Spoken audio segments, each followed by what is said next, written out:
Wow, sarap.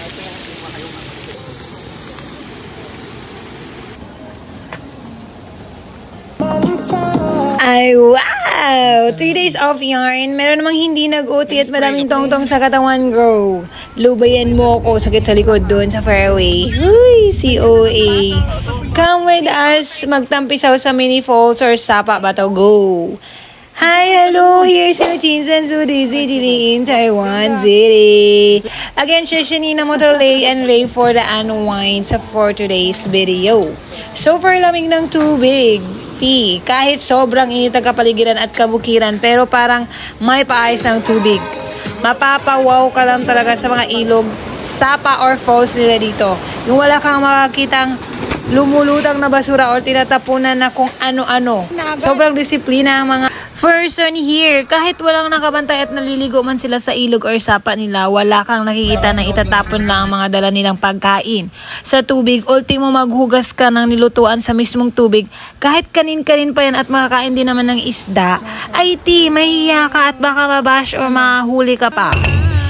Mapapawaw ka lang talaga how disciplined people here go.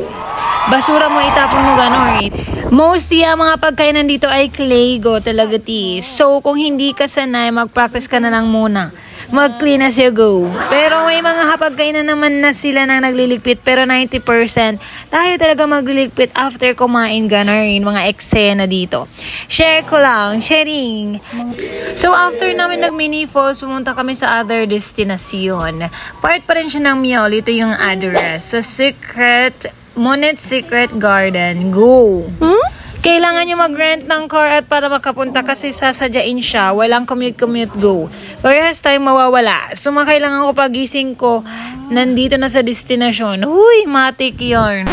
300 NT yung entrance. Maganda dito pang photoshoot like prenup or magjowa kayo. Sobrang gagaling ng tagakuha ng picture. Parang inaral talaga nila para mag-assist mag-picture sa mga tourists.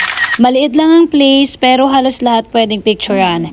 Yung pa-team nila is mala Europe and Japan vibes, ganon ang atake.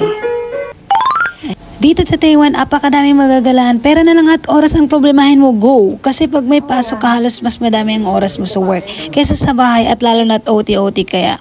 Pag may day off or may leave, isusulit ang gala at pahinga, go! Huy, both pinagsabay, hindi talaga pwede yun. Mas lalong napagod pa. Walang problema sa transportation nila. Dito ang sobrang accessible and hindi mo maranasan ang traffic. Huy, legit! Until next time, Sheshini for watching. See you next video. Bye-bye!